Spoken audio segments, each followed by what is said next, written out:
what's the name? What is the name of this room? I mean, or how would you describe this room if I were giving it a name? M120. This is M120. Okay.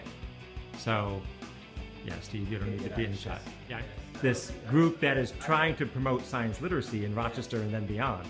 Yeah, STEM-based one, I don't think it'll be that one actually.